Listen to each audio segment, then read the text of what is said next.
Welcome back to Student Hub Live. Well, we've got a packed afternoon. I hope you've managed to get some lunch. There's been lots of chat going on, and the lovely Jason joined us in the chat box to talk about IT security.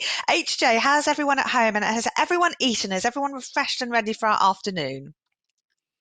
I think so. We've had baked potatoes, and we're talking about fast food, and we're satisfying everything that we need here. I know I've eaten some of the cakes at the behind me, so I'm very happy with that. And unfortunately, Ruth's cat has been trying to steal her plant-based lunch. So actually, when she finds out what it is, she might not be too happy about that anyway. Her cat. But I want to bring up a great comment from Dave. He said while we was on break, he said, I've already contacted the career service. I thought that was I was asking quite a obscure and difficult question. However, the chap that responded, and he responded amazingly quickly, was fantastic. His advice was clear and innovative. It wasn't the usual careers type experience. It was really great, and I advise all to give them a shout. So I think it shows a lot of people have found their experiences with the Open University that if you just ask, you'll get the answers that you're looking for, and you'll find plenty of support. And that's why we're looking forward to hear from our fabulous tutors as well, because we all know how great they are. Yes, and I've got some wonderful people, cat and dog off, wonderful people for you to meet now, because we were talking earlier today about when you're going to get some contact from your tutors. And I'm joined by the lovely Rahana Awan and Anak Toria Clark. Welcome. Where are you both in the UK right now? Anak? I'm in Manchester. Brilliant. And you're in the office, aren't you? I am. I'm actually in the office. Yeah, we get very jealous of Anna. She can get into the OU office in Manchester, one of our regional offices, which is wonderful, which doesn't have a dog with her, which is a bit of a downside. Rahana, where are you? I'm down in Surrey, and I've got three cats in the room as well, who may try and make an appearance, but hopefully they'll stay asleep for now. Oh, brilliant. Excellent. We've had lots of cats on today's shows, more cats than dogs, it seems. So how can students make their most from their tutors? What are your experiences about how students can use your skills and expertise to the most effect? Some students haven't got a tutor yet, and we know that some are still being allocated.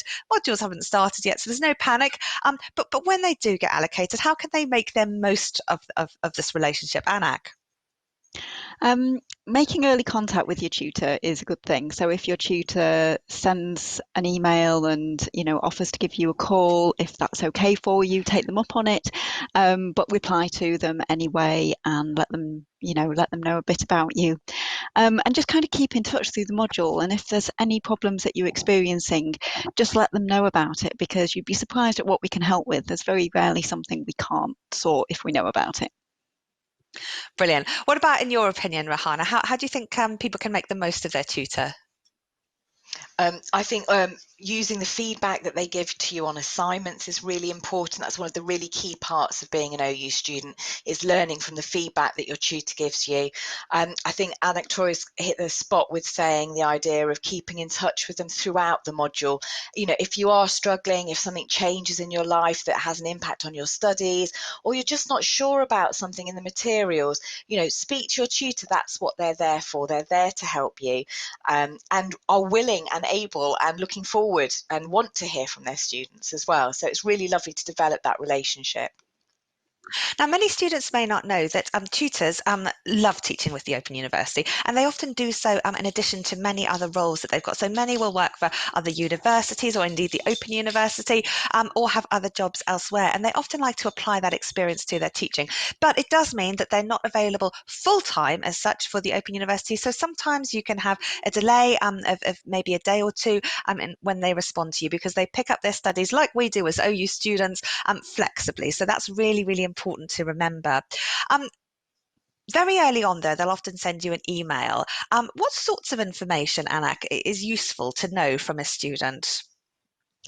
It's really useful to know that if there's something that you need us to do to help you make the most of your studies, it's really useful to know that. So if you need your feedback presented in a particular way, if you need us to communicate with you in a particular way, in a particular format, then that's good to know, because we actually want you to get the most out of our communication. So we want to give it to you in a way that's best for you and easily digestible. Because you once had a student who was deaf, and because she told you about this and told you about the ways that she was hoping to work with the Open University, you were able to cater for her needs. Tell us about that. Yeah, so this is a great example. She's a lovely student on classical studies. I'm seeing her on a forum for another module now as well. But she turned up to the tutorials, and we were able to organise the room so that she could lip read for everybody who was going to speak, so she didn't have anybody's back to her. And online tutorials were a little bit more of a challenge, and she was a bit worried about these because she wore hearing aids, and she was worried that she wouldn't be able to follow what was going on. But because I knew she could lip read, I could have my video on and make sure that my face was illuminated a bit better than it is now. So she could read my lips. We had the chat box in the Adobe Connect tutorial, so she could read that, but I also made sure I could pick up any spoken comments from students so that she didn't miss anything, and it worked really well. Brilliant. And I think a lot of the time it's not about having those sort of categorical things we deal with. It's working with the individual and thinking, like you're saying, about, how she may respond best to that particular instance, which is why it's more than just saying, I have this. It's about saying, this is how I work most effectively, and actually having those dialogues can really then result in often some very innovative ways of doing things. We've asked people at home what they're most worried about. So let's take a look, and then Rahana, I wonder if you can feedback on some of these worries, because I think some of them may be being able to be discussed by tutors. So let's see what you're most worried about right now. So it's things like time management, falling behind, exams, TMAs, using the computer, dropping out, not understanding things. There's lots and lots of different words. Not studied for 10 years. Yes, many people are saying I might be a bit rusty coming back to study because I haven't done it for a very long period of time. Things like essay writing. Oh, worried about their tutor. That's not so good. Rahana, there are lots and lots of things that are coming up on that word cloud. Anything you'd like to pick up on? So a couple of things actually. So the time management one is a concern for all students and tutors as well, because you've got busy lives, you're trying to fit in your study alongside other things that you've got. Maybe you've got family responsibilities or work commitments, all of those sorts of things. But one of the really key things to do with time management is to look at your week and to look at what your commitments are that you can't move, and to schedule them in and actually put them into a study diary, and then work out what study gaps you've got and then fill that time. So, maybe it's an hour here or half an hour there. It doesn't have to be big chunks of time.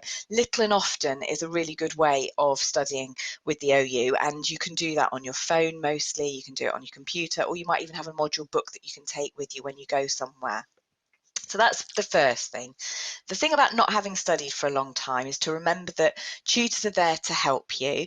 The materials are designed for people who haven't studied for a while as well. So within the module materials that you'll have are embedded skills. So I know somebody else said that they were worried about essay writing. So tutors are used to supporting students that haven't studied for a long time. The materials are there as well to help you to walk through step by step. So it's like building a house. So we're not going to expect you to write an essay straight away. So you'll maybe have to describe a bit of text first as the first kind of bit of foundations to your essay. And then you'll maybe look about how you research information to build up the next layer. So it's all about taking you step by step through the skills that you need, and just to kind of take each day as it comes, really. Stick to your study calendar that you've got, your use your study diary and your study timetable, and then they'll all kind of all fit together for you at some point as well. It all does come together. But don't be scared of your tutors. We're all really lovely, like really lovely, and we all love being a tutor for the OU, and people do it because they're passionate about the OU and what it stands for, and watching students grow and develop is part of the really nice bit of being a tutor. So please don't be worried about your tutor. Absolutely. One of the most rewarding things is students gaining confidence and feeling so much more settled, I guess, in terms of their studies and their ability to learn, which, you're not expected to do everything perfectly the first time, because that's why you are learning and that's why you are with us at the Open University. Now, we found out a little bit about tutorials beforehand, and I wonder if you can tell us about some of the things that people might expect from their tutors at tutorials, Anak. Yes, so it depends what kind of tutorial it is. So you can have some tutorials with your own tutor group. There will be things called cluster tutorials where it might not be with your tutor and it might be more students than just the ones in your tutor group. Um, Obviously, we have, before coronavirus, had face-to-face tutorials, so we've got some of those planned in, hopefully, if we're allowed to go ahead with them. But we've also got lots of forums as well, some of which are going on now that are module-wide. But in terms of your tutorials, you know, you're going to have a tutor there. They're going to be talking to you about some of the module material. They're going to want to know how you feel about it, what your thoughts are, and they're also going to be helping you to decode what's needed for that next TMA as well. And one of the important things is that you don't need to be up to speed necessarily on everything. You're not going to be quizzed at a tutorial. It's your chance to go and consolidate some of your learning. So don't feel that you have to be bang up to date in terms of where you're at on the study calendar to be able to make the most of that. Very often, if you're a little bit behind, it's those tutorials that can really help frame things when you do go to read them. HJ, how is everybody back at home? We're doing really well. A lot of us are looking forward to speaking to our tutors. Anthony has a great question, though, and I'm sure a lot of us, and I know I felt this way as well. Anthony says, I tend not to ask for help with anything. How will I know if I'm pestering, annoying, asking too many questions, or if I'm being dim when contacting and using a tutor? Also, how many students does each tutor have? I think that's a fantastic question that we'd love to know about. Absolutely brilliant. Rahana, would you like to take that? That is a great question. So tutors can have anything between 15 to 22, 25 students in a group. The average is about 15 for a level 1, and for access it's about 17. So quite small groups, quite intimate, and it's quite a nice opportunity to get to know a smaller group of students, but you'll also get to know a larger group of students in your cluster as well, if you're clustered, which means like a collection of tutors and students. So in terms of pestering, I don't think you can pester your tutor, and your tutor will have boundaries if they, but actually the more contact, the more you get to know your tutor, the better it is for you, but also for your tutor, because they get to know you and can support you as an individual, and they can find out about what your needs are and what help you might need. And also, you have the forums as well, so you can ask questions in the student forum and other students can answer the question as well. So if you did think, oh, actually, instead of asking my tutor this one, I'm going to see what other students think, use our OU forums to ask those questions. And then if nobody can answer it, you can then ask your tutor, but you'll work it out as you go through. But I would definitely say the more contact you can have with your tutor, the better, really, because it's a really positive relationship to develop over the course of the module. Absolutely. And some students have loads and loads of questions, and that's absolutely brilliant. And say, for example, your tutor does have boundaries where they may reply every couple of days, etc. You might want to save lots of those questions on an email, because very often what I found is that students will think of a question, then a day later they'll have found the answer to it. So sometimes it can be nice to save those up and then ask them in one go, so that you're, I guess, giving yourself time to perhaps find the answers yourselves, or if not, really make the most of getting that email off with all those questions that you've got. Now, the other thing that tutors do, in addition to tutorials and being the single point of contact for most academic aspects of your module, is that they give you individual personalised feedback on each of your TMAs, your tutor-marked assignments. Anak, I wonder if you can sort of talk us through that feedback process. We have a session on assessment a little later in today's programme, so we'll talk about this more in detail. But as a tutor, how do you individually work with that student's piece of work to really develop their learning throughout the module?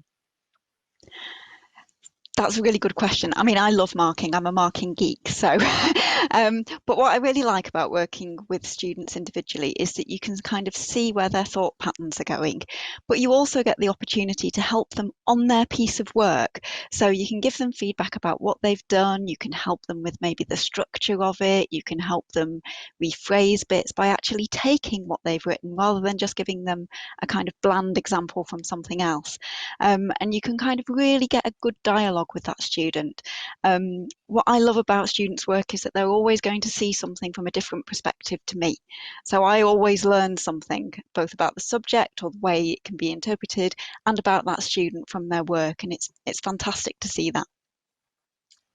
And when students submit their assignments, Rahana, I wonder if you can just sort of give us the basics, because every assignment will have a due by date. How does it work with tutors then picking up that work, and when should students expect it back? That's also a really good question, because there's lots of anxiety around when you submit your assignment, especially when it's your first assignment. And tutors do know that and recognise that. But as we've identified, you know, they've got other students in their group and other things going on. So they might be doing other jobs and things. But so from the date of submission, from the day after, tutors have 10 working days to mark and return that TMA to you. So some students might get it within a few hours or a day or so, but I always say 10 working days, and you know, it could be that very last day that you get it back as well, and you just have to be really patient and know that the tutor knows that you want that feedback, and they want to do the best job that they can in giving you the most accurate and detailed feedback that they can as well. And so some tutors may take longer, some tutors may be quicker, but really it is about that 10 working day turnaround. Now, during the COVID crisis, it was 15 working days, but we think it's gone back to 10 now. So just bear that in mind, depending on what happens as we go forward with what's going on in the country at the moment, or in the world, in fact. Absolutely. Now, Anak, I wonder if you can tell us about what students should do if things go wrong. So things may not always go according to plan. With OU Studies, we've seen that flexibility is one of the key reasons why people choose the Open University. Who do they talk to, and what sort of happens if things maybe don't go according to plan?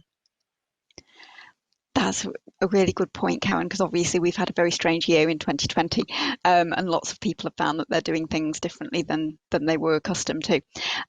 Talk to your tutor first of all, I would say. So let them know what's happening.